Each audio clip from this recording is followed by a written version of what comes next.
안녕하세요. 저는 인천에 살고 있는 30대 초반 평범한 여성입니다. 코로나가 심해서 여행은커녕 멀리 사는 가족들 얼굴도 못 보던 게 바로 엊그제 같은데요.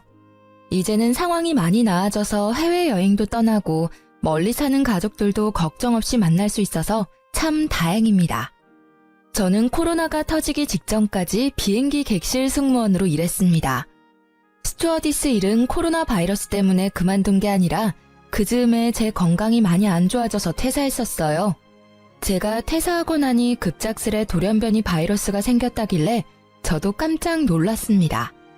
그 이후로 같이 일하던 동료들은 비행을 쉬는 날이 더 많아지고 순환 근무를 하다 보니 다들 저 따라 퇴사를 많이 하더라고요. 저는 처음에 제 커리어를 버리고 싶지 않아서 퇴사를 하는 게 맞나 고민을 많이 했었는데요. 지금 생각해보니 제가 만약 퇴사하지 않고 버텼어도 빌어먹을 코로나 때문에 일을 결국 그만뒀을 거라 생각이 듭니다. 게다가 제가 승무원 일을 그만둔다 해도 제가 일했던 경력이 다 사라지는 건 아니니까요. 다만 승무원 그만두고 다시 자리 잡기까지는 시간이 꽤 걸렸습니다. 오늘은 제가 승무원으로 일하면서 만났던 돈 무지하게 밝혔던 한심한 전남친을 손절하게 된 이야기를 들려드리려 합니다. 그 전에 간단히 저희 집안 이야기부터 말씀드리자면 저희 아버지는 음악가세요. 아버지께서는 작사, 작곡을 둘 다 하셨는데 현재는 일을 쉬고 계세요. 8년 전 위암에 걸리셔서 그때부터 경제적인 활동은 하지 못했습니다. 젊은 시절 어머니께서는 경제적인 조건보다 오로지 아버지 인품만 보시고 결혼하셨대요. 가난한 예술가인 아버지께서 돈이 어디 있으셨겠어요. 하지만 정말 부자는 마음이 넓은 사람이잖아요. 제가 어렸을 때나 기억 속이나 지금이나 저희 아버지께서는 한결같이 가족을 아끼시고 사랑하시는 다정한 분이셨어요. 그래서인지 저도 엄마처럼 아빠를 닮은 사람이랑 결혼하고 싶다는 생각을 많이 했습니다. 음악가인 아버지께서는 수입이 일정하지 않았고 벌어도 그 벌이가 많지 않으셨대요. 그래서 어머니께서는 항상 일을 하셨습니다. 작은 회사 격리로 일하시던 어머니께서는 저를 임신하시고부터 회사를 그만두고 경력이 단절되셨습니다.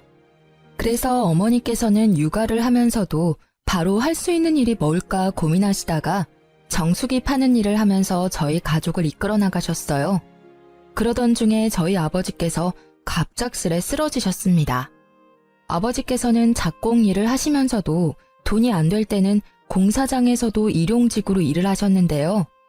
돈을 많이 못 벌어다 줘서 언제나 미안하다는 말을 달고 사셨던 아버지께서 암 때문에 힘없이 병상에 누워 계시는데 눈물이 왈칵 쏟아지더군요. 암조차도 아버지 탓이라며 우시는데 마음이 너무 안 좋았습니다. 저와 어머니는 그런 아버지가 더 이상 무너지지 않게 지키는 일밖에 할 수 없었어요. 게다가 저는 한창 승무원 면접을 보던 때라 아르바이트를 고정적으로 할 수 없었고 어머니 정수기도 잘 안 팔리는 때였어서 그때가 가장 저희 집의 암흑기였습니다. 그즈음 정말 운 좋게도 저는 그토록 바라던 항공사에 최종 합격을 했습니다. 그렇게 아버지가 치료에만 전념할 수 있도록 항공사를 3년 동안 열심히 다녔어요. 대학병원에서 독한 항암 치료와 수술을 병행했고 다행히 아버지는 그 힘든 병마를 이기셨죠. 퇴원하시고 나서 간병에 힘쓰셨던 엄마는 다시 정수기 회사에 복직하셨습니다. 그때쯤 저는 욕심이 많아서 회화학원을 등록했어요. 외국인분들과 소통을 할 수 있는 정도였지만 조금 더 유창하게 잘하고 싶었거든요. 남자친구와의 첫 만남은 바로 그 직장인 영어학원에서였어요. 제가 비행 근무 시간이 바뀌거나 비행이 연착되면 시간이 없어 승무원 머리를 풀지 못하고 학원에 갔는데요. 그 뽕이 들어가고 올백인 머리 스타일을 어필하고 하는데 어떤 남자가 제 헤어스타일을 보고 아는 채 말을 걸어오더군요. 승무원 준비생이신가 봐요. 아, 네. 저도 아는 동생이 그쪽 분야에 일해서요. 열차 승무원? 아니면 항공 승무원? 어떤 쪽 준비하세요? 항공 승무원이요. 너무 예뻐요. 승무원 꼭 붙을 것 같아요. 저는 한 번도 대화 나눈 적 없는 사람이 살갑게 말을 걸어오는 게 좀 불편했습니다. 제 몰골도 일하다 와서 형편없다고 생각했으니까요. 그래서 애써 가짜 웃음을 짓고는 불편하게 수업을 들었어요. 하지만 남자는 아랑곳하지 않고 서로 친해졌다고 생각했는지 복도에서 종종 마주칠 때마다 참 반갑게도 인사를 하더라고요. 청아씨, 안녕하세요. 네, 안녕하세요. 전 처음엔 아예 관심이 없어서 이름조차 몰랐는데 그 남자는 제 이름을 기억하고 엄청 친근하게 부르더라고요. 그것조차 부담스러워서 저는 늘 딱딱하게 대답하곤 했습니다. 하지만 한결같이 만날 때마다 제게 반갑게 웃으며 인사하는 사람한테는 눈길이 갈 수밖에 없더라고요. 보다 보니 성격도 쾌활하고 사람이 괜찮아 보였어요. 연애라고는 고등학교 때 선배 짝사랑한 거 말고는 해본 적 없는 저는 남자에 대해서 잘 몰랐거든요. 당연히 남자 보는 눈이 그때 있을 리가 없었죠. 처음에는 거절했는데 우연히 승객으로 탄 그 사람을 우연히 만나게 됐는데요. 조금 알고 지냈다고 그 순간 얼마나 반갑던지. 지금 생각해보면 그날따라 무척 힘들었던 비행이어서 그랬던 것 같네요. 그 사람은 혹시나 저를 만날까봐 챙겨왔다며 주섬주섬 간식 꾸러미를 내밀었습니다. 그 따스함에 반했던 것 같아요. 남자도 그때부터 더 적극적으로 제게 대시했습니다. 서로 사귀기 시작하고 알게 되었죠. 남자친구는 평범한 회사원이었어요. 역시나 제가 처음 봤던 첫인상 그대로 사람 참 좋아하고 대인관계 원만하고 잘 웃고 쾌활하고 뭐 그런 사람이었어요. 사실 지금 30대에 그런 놈을 만났더라면 실체를 알아차렸을 텐데 그땐 저도 지금보다 순수하고 어렸기 때문에 첫눈에 반했다는 남친의 말에 넘어가고야 말았습니다. 그런데 연애를 하다 보니 딱 한 가지 걸리는 게 있었어요. 돈 씀씀이가 너무 해프더라고요. 옷이나 신발을 보면 언제나 준 명품은 되는 브랜드였고 가방은 300만 원이 훌쩍 넘는 명품이더라고요. 여자인 저보다 가방을 자주 바꿔든 남친을 보고 처음엔 신기했습니다. 관심 분야가 다르다지만 똑같이 월급 300만 원 받으면서 매달 새로운 아이템 샀다고 자랑하는 남친에게 저도 모르게 잔소리를 하고 있더라고요. 자기야, 나는 달마다 저축에 적금까지 빠져나가면 별로 안 남던데 자기는 어때? 나? 나는 월급 받아도 크게 저축이나 적금 같은데 돈 넣지는 않으니까 아무래도 너보단 여유롭지? 난 현재 충실한 편이거든. 뭐? 저축이랑 적금을 안 하고 있다고? 왜? 뭐 문제 있어? 아니, 요즘엔 다들 적게라도 적금 한두 개는 들고 있어, 오빠. 우리도 지금부터라도 저축하고 살자, 응? 우리라니? 내가 돈 벌어서 내가 쓰겠다는데 우리라니. 아니, 우리 한 살이라도 젊고 이렇게 벌고 있을 때 한 푼이라도 아끼는 게 좋잖아. 매번 자기 쇼핑하는 거 옆에서 보면 몇십이 아니라 많게는 100 단위로 쓰는 것 같아서 나 사실 조금 걱정돼. 너 설마 지금 나 사치 심하다고 돌려가는 거야? 아, 그런 게 아니라 난 오빠랑 결혼까지 생각하는데 오빠 경제관념이랑 내 경제관념이랑 좀 다른 것 같아서 한 번쯤 오빠랑 이야기 나눠봐야겠다고 생각 들었어. 그러니까 네가 지금 왜 그런 이야기를 이 타이밍에 하는지 난 잘 모르겠어. 우리가 지금 결혼했니? 장아야, 너 너무 앞서지 마. 아무리 연인 사이라도 할 말이 있고 안 할 말이 있는 거야. 오빠야말로 내 말을 너무 부정적으로 해석하지는 않았으면 좋겠어. 진짜 난 오빠랑 결혼까지 생각하고 있으니까 말 꺼낸 거였지. 내가 저축이랑 적금 안 들었다 했지 내 재산이 없다고는 하지 않았다. 그럼 네가 먼저 말 꺼냈으니까 나도 그럼 하나 말해도 되는 거지? 너 승무원이라 돈도 잘 버는데 왜 항상 돈에 예민하게 구니? 데이트할 때도 난 가끔 분위기도 내고 싶은데 넌 저렴한 것들만 찾아서 너 따라 입만 맞춰줬어. 그리고 연인이니까 가끔 비싼 호텔 가서 호캉스도 즐기고 싶은데 돈 아까워하는 너 보면 이해 안 되고 답답할 때 많았어. 하지만 난 나랑 네가 다르다고 해서 너처럼 입 밖으로 안 꺼냈잖아. 나는 너한테 다 맞춰주고 배려하는데 넌 왜 나한테 잔소리만 하려 그래? 너 선 넘은 거야. 기분 나빠서 더 이상 얘기 못하겠다. 오빠, 내 말이 그렇게 기분 나빴어? 내가 조급해서 미안해. 난 오빠를 비난할 생각으로 말한 게 절대 아니란 것만 알아줘. 진짜 걱정돼서 한 말이야. 우리가 벌면 얼마나 번다고. 비슷하게 벌고 있잖아, 우리. 그래서 이제 그만 말해. 아, 장아야. 너는 잘 모르겠지만 말이야. 난 부모님께서 주시는 돈도 있고 내가 버는 돈도 있어서 이렇게 풍족하게 쓰면서 사는 거야. 집안의 경제적 수준이 다르니까 우리 씀씀이도 당연히 다른 거야. 내가 사치 부리는 게 아니란 말이지. 내가 너 자격지심 생길까봐 얘기 안 했었거든? 근데 너 너무 열등감 있는 거 아니야? 네가 하도 잔소리를 하니까 나도 좀 듣기 거북해서 진짜 솔직히 말하는 거야. 알았어, 오빠. 그만해. 싸우기 싫어. 싸움은 네가 먼저 걸었잖아. 그렇게 저희는 한참 동안 같은 자리에서 똑같은 말싸움을 하고 한 달 동안이나 냉전을 가졌습니다. 그렇지만 결국 둘 다 화해를 원했고 저희는 다시 예전처럼 돌아올 수 있었습니다. 오빠는 욱해서 심하게 말해서 미안했다고 사과를 했고 저는 가끔 분위기 낼 겸 오빠 입맛에도 맞추겠다고 사과했죠. 지금 생각해보면 그때 왜 다시 만나기로 했는지 제 스스로가 굉장히 멍청하다고 생각들었습니다. 그런데 그 남자를 전부 다 겪고 나서 다시는 그런 남자 안 만나야지 하고 인생을 배우는 기회도 됐던 것 같아서 이제는 자책하며 후회는 안 하려고 합니다. 그때는 제가 더 어렸어서 판단력이 흐렸거든요. 그냥 남친의 말을 들으니 제 자신이 궁상 맞은 거란 생각도 들고 남친의 말대로 집안의 경제적인 상황은 각자가 다르니 씀씀이도 다를 수 있겠구나 생각했네요. 그래서 그 순간은 미친 듯이 창피해서 그 이후론 돈에 관한 얘기는 절대 안 꺼냈습니다. 그냥 재력에 따라 다르게 사는 거라 틀린 게 아니라 다를 수밖에 없는 어쩔 수 없는 일이라 생각했어요. 그 이후로는 남친의 집안이 경제적으로 풍족한 집안이란 것도 자연스레 알게 됐습니다. 남친도 굳이 숨기려 하지 않았어요. 어머님이 해주셨다는 비싼 명품 시계를 보고 한번 몰래 속으로 놀라기도 했습니다. 자세히 알지는 못했지만 남친의 말로는 어머니께서 금융업계에서 일하신다 하셔서 제가 얼마나 남친에게 가짜는 조언을 했나 싶어 얼굴이 화끈하기도 했어요.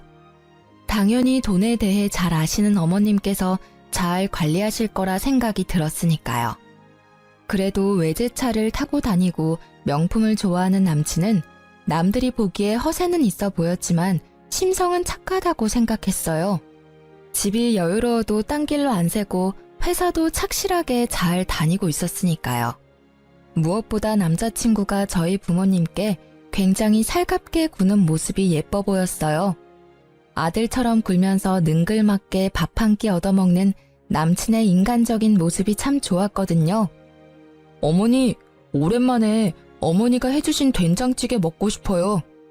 아이고, 어깨 주물러준 값으로 얼마든지 먹고 싶은 거 내가 다 해줄게.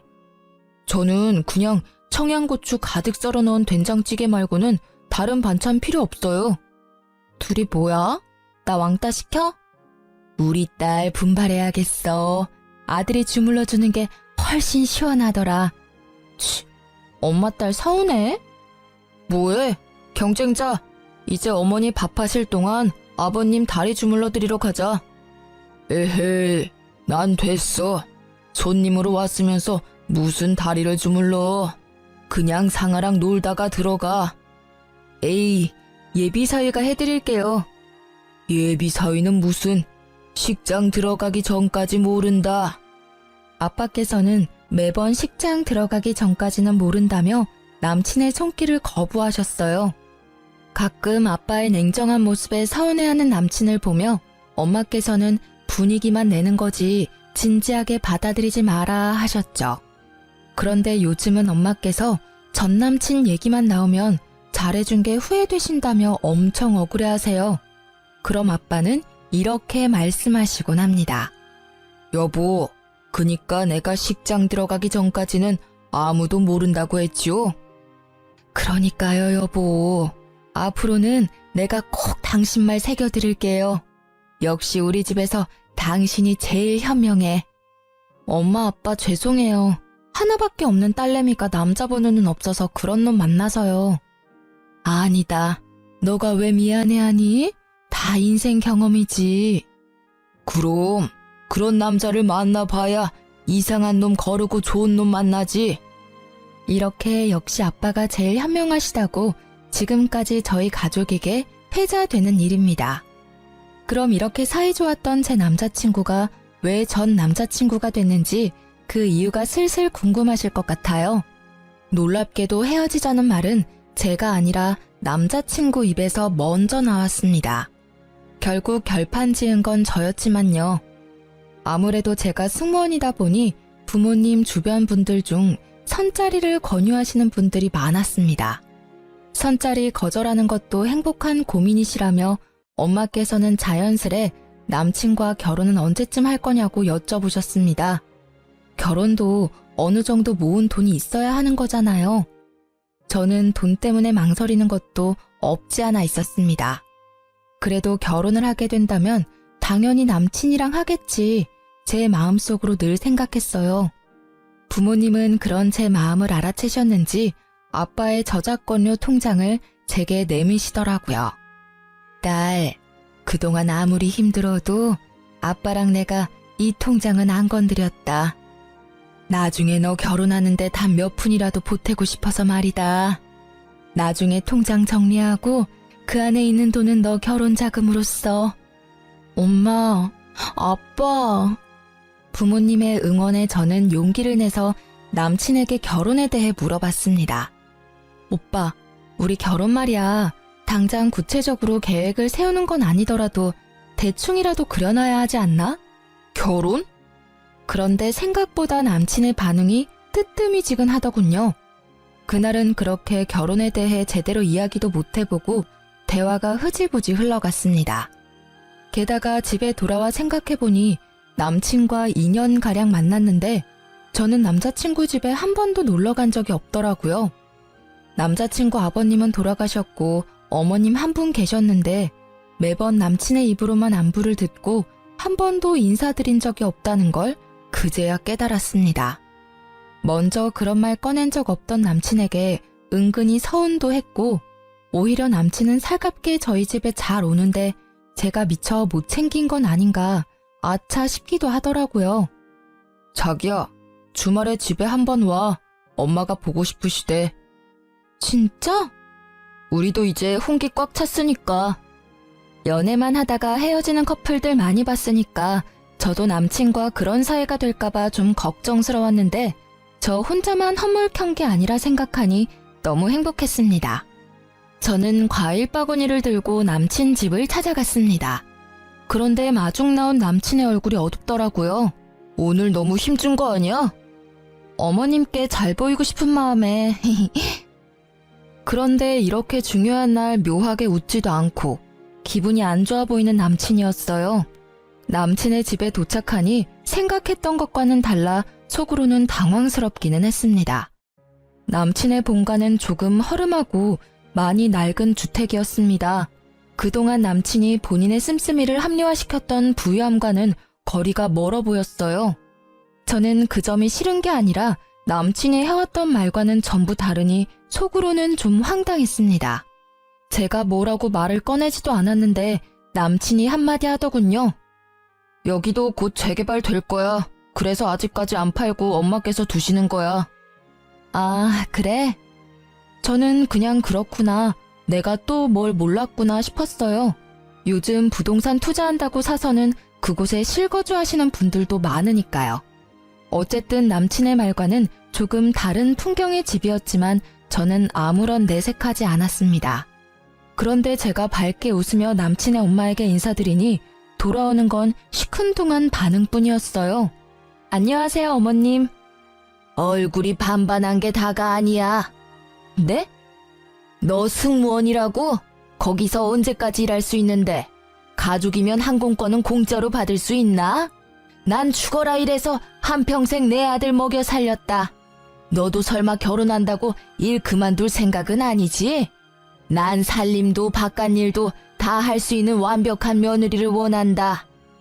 초대받은 줄 알았는데 오히려 공격적으로 쏘아붙이는 남친 어머님 때문에 할 말을 잃을 정도로 적잖이 당황했습니다. 아, 좀! 엄마, 우리 방금 왔잖아. 앉으라고 말부터 안 하군.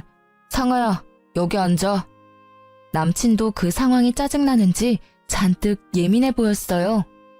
알아서 앉으면 되는 거지. 뭘 앉으라고 말해야 앉아? 아, 죄송합니다. 실례하겠습니다. 집에 어른들은 뭐 하시니? 에휴, 없는 집끼리 만나면 무슨 미래가 창창하겠어. 너도 참 너 좋다는 넉넉한 집 딸들 두고 왜 이런 애를? 사람 앞에 앉혀두고 무안하게 만드는 남친 엄마 때문에 정말이지 도망가고 싶더라고요. 아, 네. 저희 엄마는 정수기 회사에서 일하시고요. 아버지께서는 음악가세요. 아버지는 몸이 안 좋으셔서 현재는 쉬고 계십니다. 뭐? 엄마가 정수기? 아유, 게다가 아빠는 뭐? 아니, 결혼해서도 부양해야 하는 거 아니야? 참 곤란하다. 넌 어디 아픈 데 없냐? 건강한 거 맞아? 아들, 이 상황 엄마는 매우 당황스럽다. 엄마, 얘기 좀 제대로 들어보고 말씀하세요. 아버님 암투병 하셨었는데 지금은 완치하셨어요. 그럼 뭐하니? 암은 가족력이 얼마나 중요한데. 너 지금 건강하냐니까? 저 일하면서 건강이 조금 나빠져서 승무원은 일은 올해까지만 하면 어떨까 생각하고 있습니다. 항공 관련 강사를 준비하고 싶어서 알아보는 중입니다. 한동안 정적이 흐르고 남친은 자기 엄마와 똑같이 멋씹은 얼굴을 하고 있더라고요. 남친 엄마는 골똘히 생각하다 제게 버럭 소리를 지르기 시작했습니다. 뭐? 멀쩡한 승무원 일 그만두고 뭐가 어째? 아들, 넌 이런 애를 며느리감이라고 데리고 온 거야? 집안은 모자라도 승무원이라길래 웬만하면 내가 이 결혼 허락해주려고 했다. 너 일 그만두면 절대 내 아들이랑 결혼 못한다. 그렇게 중요한 일을 상의도 없이 너 혼자 생각하다 이제 말해? 애초에 취직할 생각이었냐? 내가 좀 산다니까 빌붙고 싶었어? 와, 뒤에서 승무원 그만둘 계획하고 있었던 거 소름 돋는다. 너 설마 아직도 내가 진짜 너한테 첫눈에 반한 줄 알아? 그런 척 한 거야. 너 얼굴 그 정도면 반반하고 여친이 승무원이면 내 기도 살고 월급도 많이 버니까 결혼 생각하고 만난 거라고. 승무원 그만두면 나랑 헤어질 각오해. 분명히 말했다. 너 일 그만두면 나랑 헤어지는 거야. 너의 메리트는 승무원이라는 그 이름값이야. 저는 참다 못해 남친의 뺨을 날렸습니다. 두 모자의 태도가 정말 기가 막혔어요. 어디 예비신랑 뺨을 때려? 예비신랑이라뇨. 나 진짜 어이가 없어서. 저도 승무원 이름값 운운하는 남자랑 결혼할 생각 없어졌네요. 제가 너무 아까워서 이런 집안에 시집 못 오겠거든요. 그리고 아줌마, 어떻게 처음 뵙는 자리인데 인사도 안 받아주고 물 한 잔 없이 취조부터 하나요? 저 무슨 잘못해서 경찰서 조사받으러 온 줄 알았어요. 너도 그래. 너 그동안 엄마가 금융업계 다니고 집은 50평대고 집안에 자산 많고 나랑은 수준이 다르다며. 너란 사람 온통 거짓말 투성인데 들어오는 순간까지 내가 참았어. 그런데 돈은 없어도 예의 없고 인성 모자란 집이랑은 나도 절대 결혼할 생각 없거든? 김칫국 마시지 마. 뭐, 아줌마? 트트 싸가지 봐라. 제가 자리를 박차고 일어서자 남친 엄마는 제게 버릇없다며 들어본 적 없는 욕짓거리를 퍼붓더라고요. 네네, 이왕 버릇 없는 김에 가져온 과일 바구니도 도로 가져갈게요. 제 돈 썼는데 여기 두고 가기엔 너무 아까워서요. 집에 가서 맛있게 먹겠습니다. 안녕히 계세요. 그건 두고 가. 들고 왔는데 그걸 또 도로 가져가는 게 어딨니? 직접 사드세요. 아들한테 사달라고 하던가요. 저 꿀 같은 휴무에 차려입고 여기까지 온 거 시간 낭비한 것 같아서 지금 너무 속상하거든요. 말하는 꼬락서니가 너 진짜 싹수가 노랗다 못해 지린내가 난다. 네네, 아무렴요. 여기 오는 길에 엄청 지린내가 나더라고요. 재개발 빨리 되기를 응원할게요. 아무 말 못할 것 같던 제가 반박하자 남친과 그의 엄마는 당황해서 더 이상 제게 더 말은 못하고 이내 화를 내면서 둘이 싸우더라고요. 원하는 대로 안 흘러가니 애가 탔겠죠. 제가 뭐가 아쉬워서 그런 대접을 받으며 그 만남을 이어가겠어요. 저는 혼란스러운 틈을 타 얼른 집으로 돌아갔습니다. 역시나 남친은 본인이 아쉬운지 그날 이후로 절 붙잡으려 연락이 계속 왔습니다. 제가 전부 피하니까 제 비행 스케줄을 이미 알아보고는 공항까지 찾아왔더라고요. 창피하게 사람들 앞에서 저를 붙잡길래 공항 카페에서 간단히 끝내려고 자리를 잡았습니다. 엄마가 금융업계 다닌다고 거짓말해서 미안해. 네가 평소에 돈 가지고 스트레스 받게 하니까 나도 모르게 나온 거짓말이야. 그리고 우리 엄마가 말씀은 그렇게 하셔도 말이야. 속은 정말 따뜻하신 분이야. 사람은 겪어봐야 아는 거잖아. 너가 너무 섣부르게 판단한 거야. 그래도 엄마께서 마음이 넓으셔서 너 용서 구하면 받아주신대. 그리고 진짜 막말로 승무원 그만두면 너만 손해야.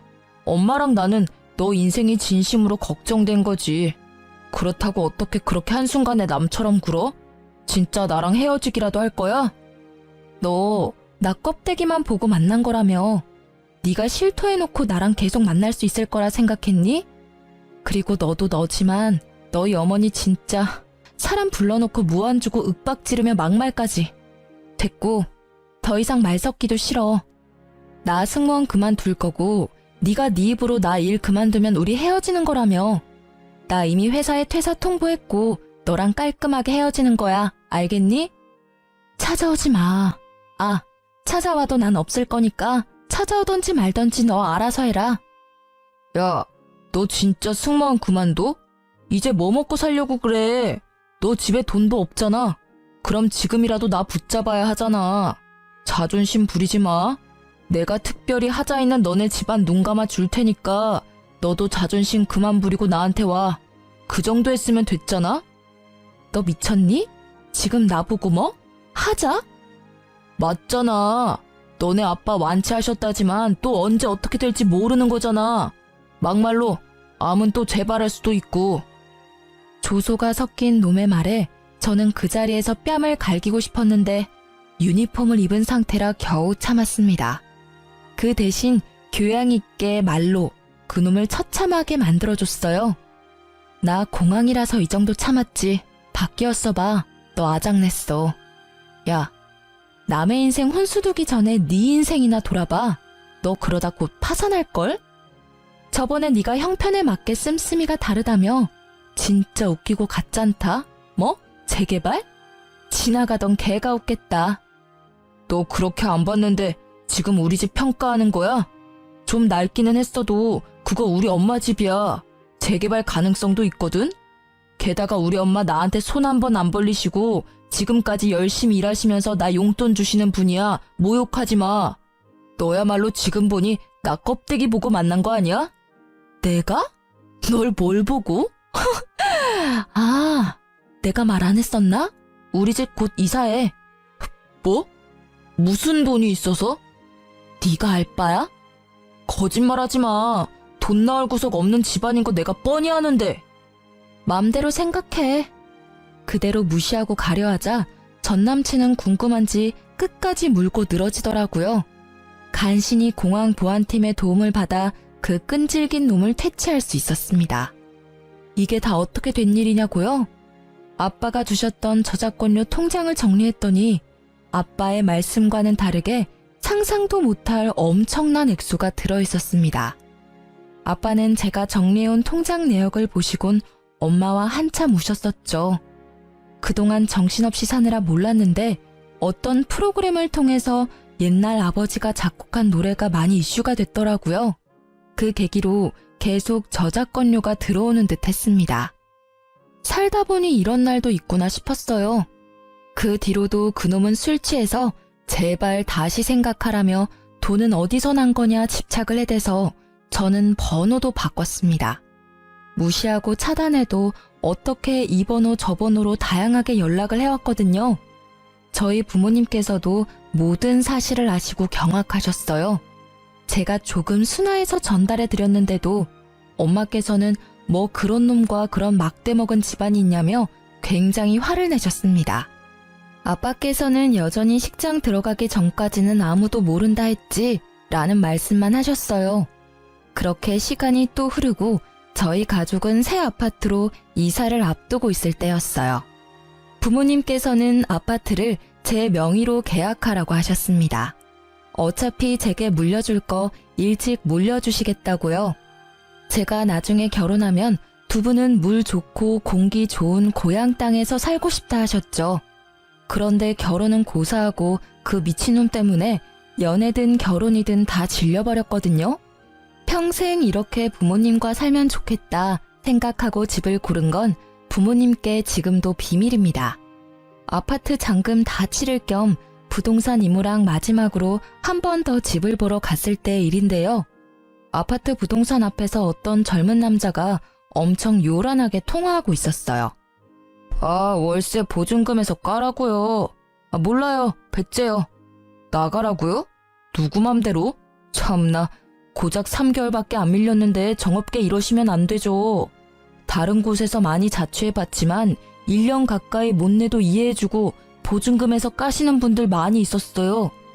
말도 안 되는 말을 늘어놓는 걸 보고 부동산 이모께서는 한숨을 쉬시며 저런 분들이 간혹 있다고 하셨어요. 저는 그렇구나 하며 힐끔 봤는데 전 남친이라 깜짝 놀랐습니다. 그거 참 더럽고 질긴 인연이다 싶어서 얼굴을 가린 채 사무실 안으로 들어갔죠. 아파트와 오피스텔이 같이 있는 곳이었는데 부동산 이모께 들으니 그 오피스텔이 신축이라 보증금도 높고 월세에 관리비까지 100만 원이 넘는 돈이었어요. 비싼 오피스텔에 덜컥 입주해서 월세 못 내서 저런 사람 많다며 골치 아프다고 하셨죠. 그동안 그렇게 사치 부리더니 돈에 허덕이는 꼴까지 보니 아주 우스웠습니다.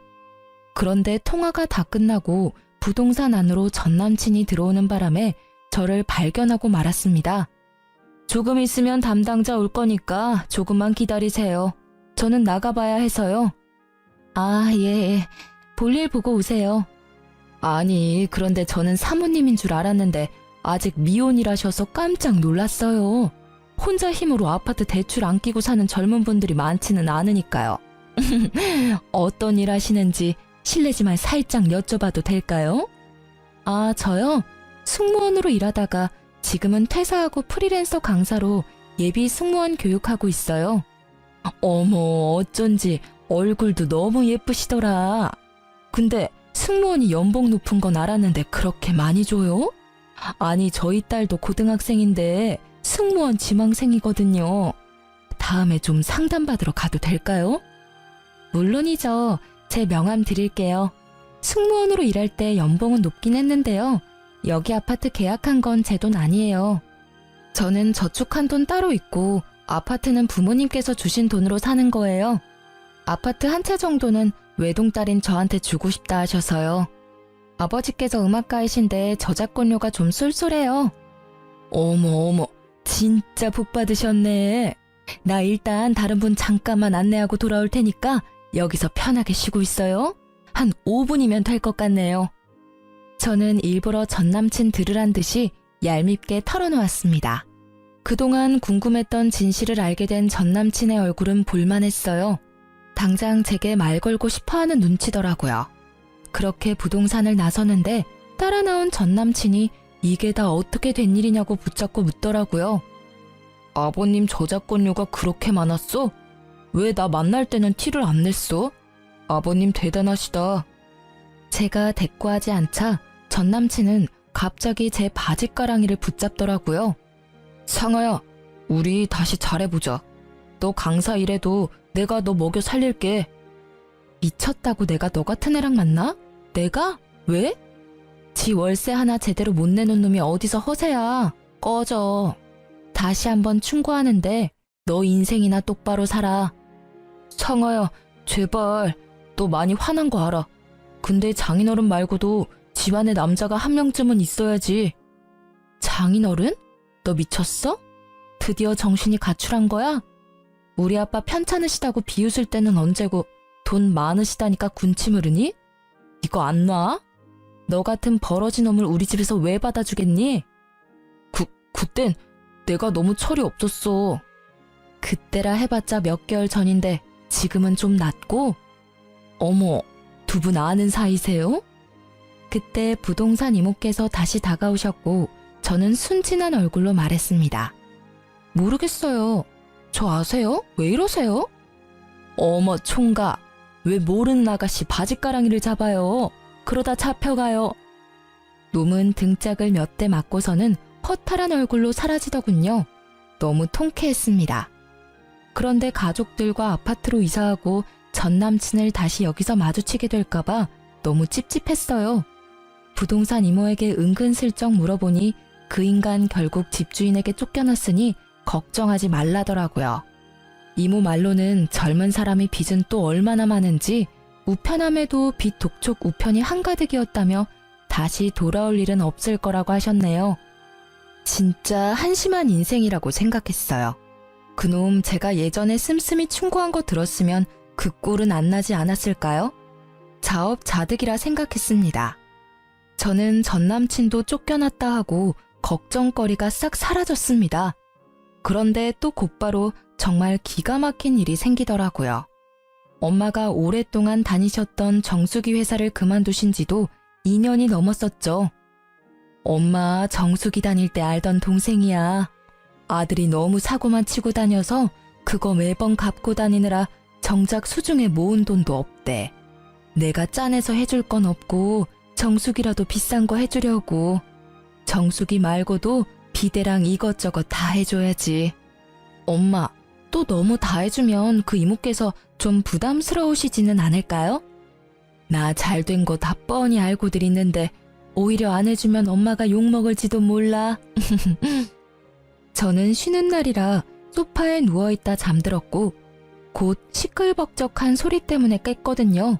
초인종이 울리고 대문이 열리자 정수기 설치 기사님과 이모 총 2분이 오셨더라고요. 그런데 정수기 이모가 낯익은 얼굴이라 깜짝 놀랐습니다. 언니, 정말 성공했네요. 얘기 듣기만 들었지 이렇게 직접 보니까 너무 부러워요.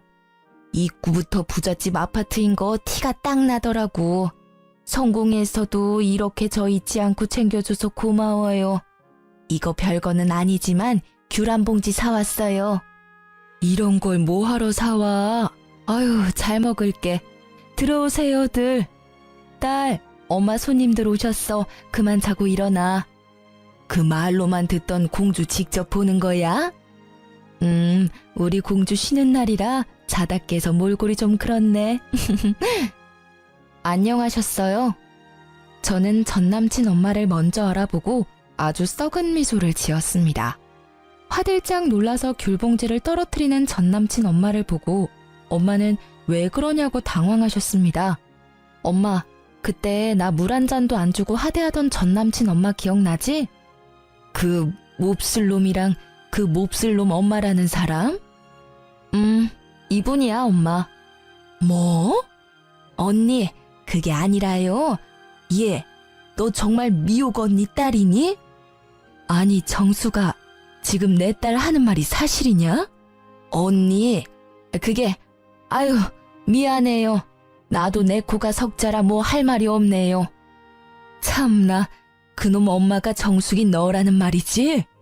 정수기 계약은 없던 걸로 해야겠다. 다른 제품 계약도 안 할 거야. 당장 돌아가. 기사님 죄송해요. 설치 안 해주셔도 돼요. 제가 출장비는 입금해 드릴게요.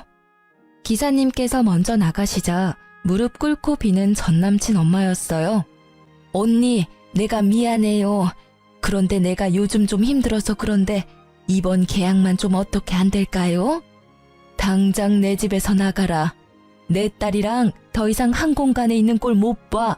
저기 아줌마, 집에 과일이 많아서요. 귤은 도로 가져가서 아들이랑 드세요. 저는 얄밉게 그분께 귤봉지를 쥐어주며 배웅했습니다. 그 뒤로 전 남친 엄마는 무슨 낯짝인지 자신이 잘못했다면서 홍기 꽉 찬 아들, 딸 지금이라도 이어주자고 뻔뻔하게 다시 연락을 해왔어요.